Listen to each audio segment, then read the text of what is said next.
My goddamn britches. Don't know why I said it. Started to feel like that. Oh, try to be funny. Right. I am funny. Anyway, so I would stand up and get something, but I'm in my underwear. And you don't want to see something that's between my legs. My hands. What else would I be talking about? Watch that become a meme. Watch someone re-edit the clips out of context. Edgelord premise. Dickheads. Sorry, what? I said I wasn't going to start any YouTube drama, but I might just start. There might be one exception. Anyway, what will I review today? I think this is going to be... I'm just going to pick a movie here to review.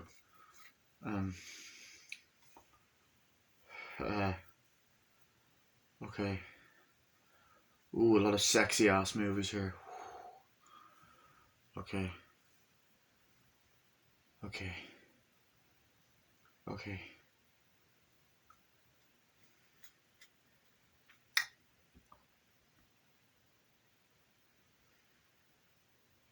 So we're a minute in, and I haven't decided what I want to review. And I think I'm going to do a movie review on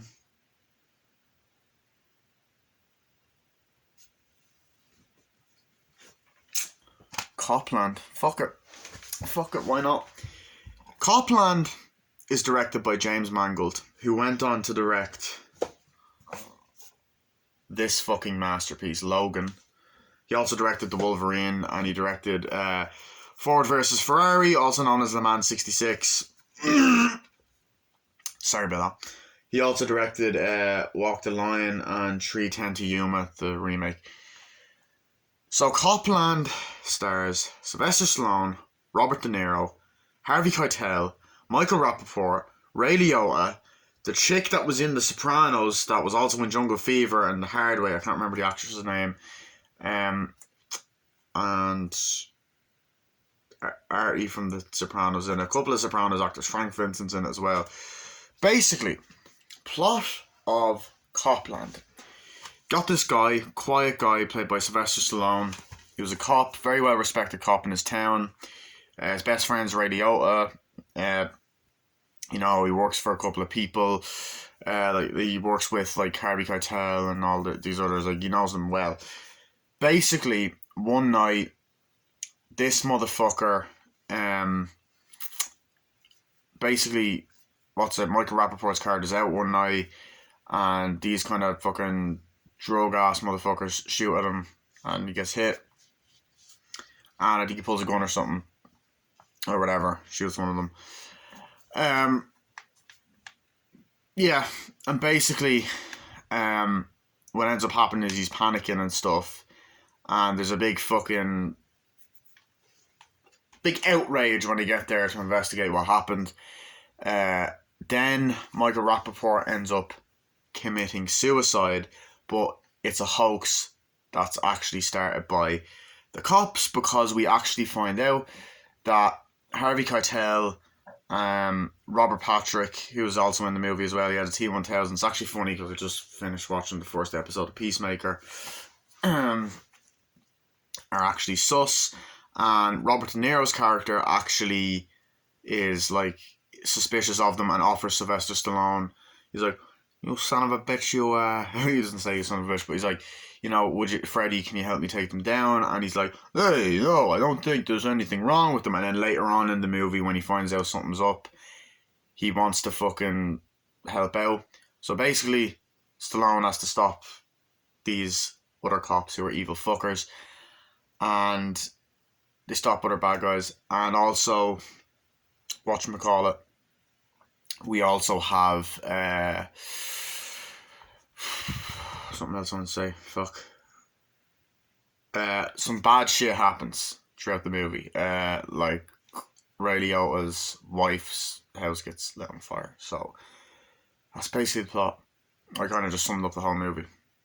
I fucking love this movie. This movie is a underrated classic.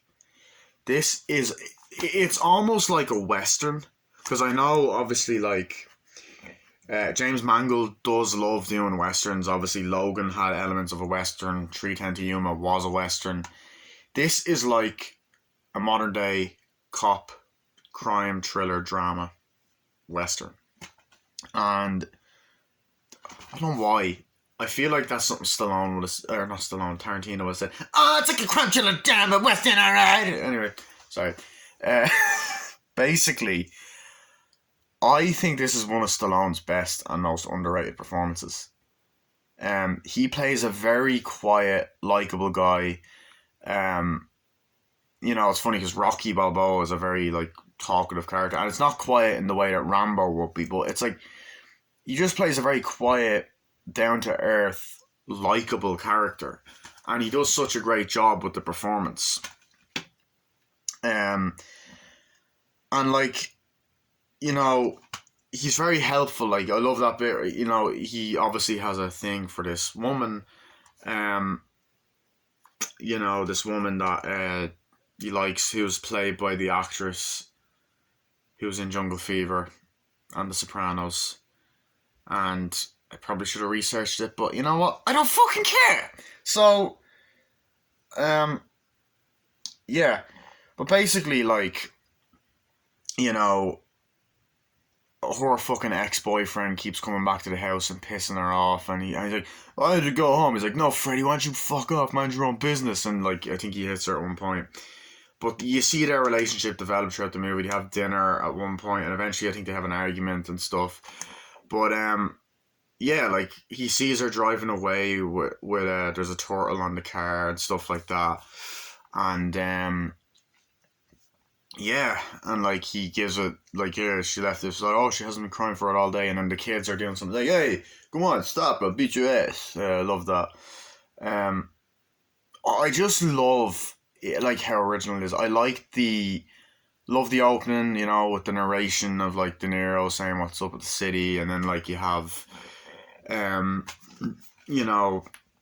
what's it, you have the girl, the actress that plays Carmela in The Sopranos, is talking to Ray Liotta, and Ray Liotta's like, hey, and like, she's like, hey, why is he staring at me, Stallone and stuff, and Freddie makes a call, and you get to know the characters well in that scene.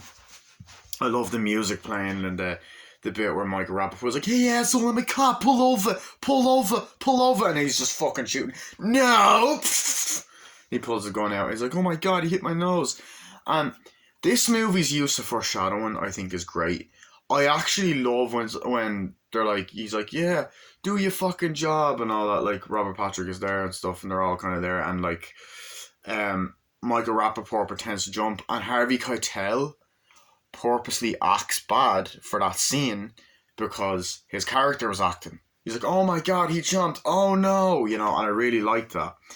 And I like the mystery, the fact that, he's faking his own death, staying with his auntie, and after the party, he's like, oh, it's a great party, and then they try and drown him in the pool.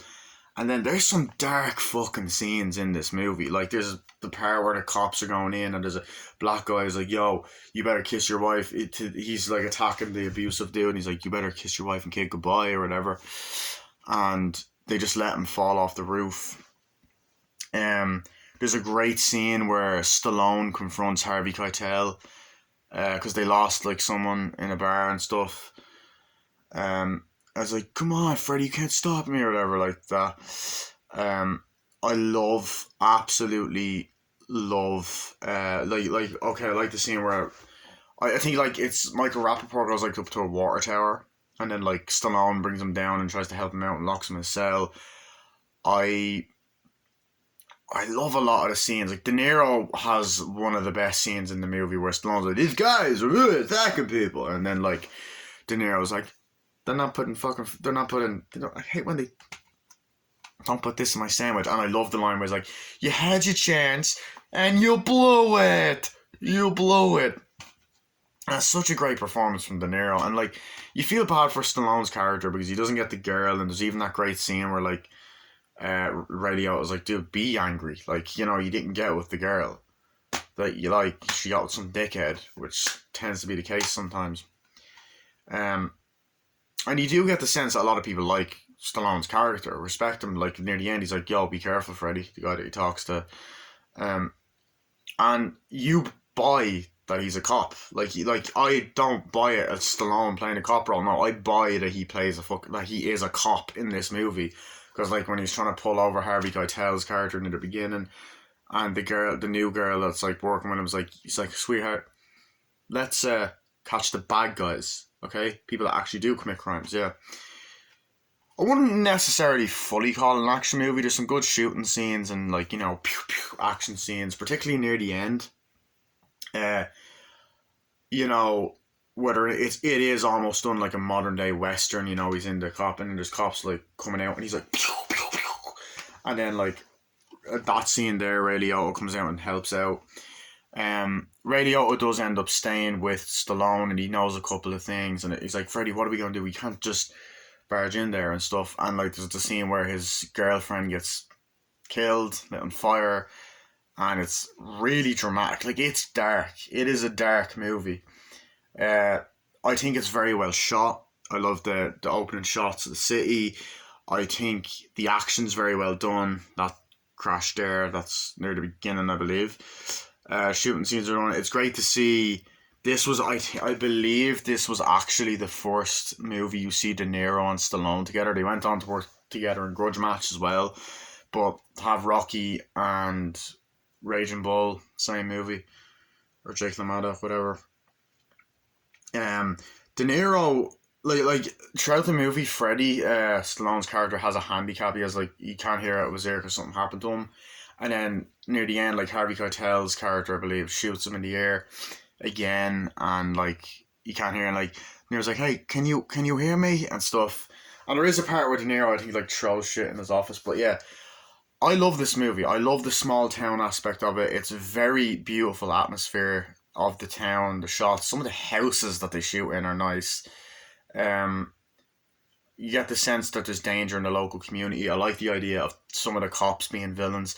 I'm not 100% sure, but I do see Michael Rappaport, because he's very political and shit.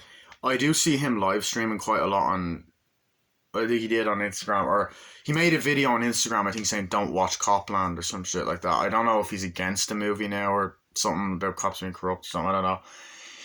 But yeah, it's very well shot. I think the music is great. The original score. The acting is fucking unreal. Like De Niro is brilliant. Stallone and Ray Liotta have great chemistry. Robert Patrick is great in there and sinister. Harvey Keitel is fucking brilliant as always. Him and De Niro have worked together so many times. Mean Streets, Taxi Driver, The Irishman. Uh, yeah. But dude, honestly, this movie's a classic. I honestly just don't have any issues with it. It was made in 1997, I want to say. This is 2011 Blu-ray. I got this in 2017. But such a great movie, like honestly. And it doesn't get, I don't hear it get talked about a lot, you know? I know Chris Stuckman mentioned in his collection video, "Oh, it's a great movie." I know Rambo After Life reviewed it as well. I'm not sure if OCP Communications or the Italian Stallion 51 reviewed it, but yeah, I'm trying to think who else might have talked about it. Yeah, but anyway, like it is honestly great movie. Um, Ensemble cast are all used very well. There's not a weak link in the movie. It's a very thrilling movie. You're always gripped to the story. It's interesting. Even though Miramax fucking produced it, so Harvey Weinstein, fucking wanker. So yeah, front, spine, back, rated 18. Yeah. The only time that like Ray Liotta and De Niro actually share a scene is like near the end of the movie, like when you know guy gets shot. There is the funeral scene as well, where Frank Vincent's character appears, and he actually appears on the news as well.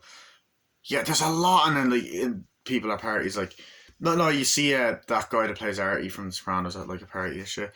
But like, there's a lot of Sopranos actors in this. There's like the woman that plays the girl that Freddie likes.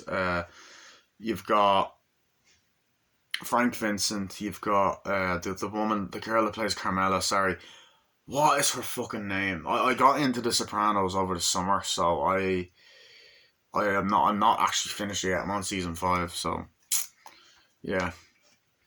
Um, but yeah, no, what the fuck was his name? Um, yeah, but she's in the movie. Uh, Frank Vincent, that girl that is in season 3 of The Sopranos. Artie the cook. Um, yeah, there's a couple of actors from The Sopranos, and that tends to be a thing. But yeah, guys, love this movie. Check it out if you haven't already. Hope you guys enjoyed my review. See you guys later. Bye.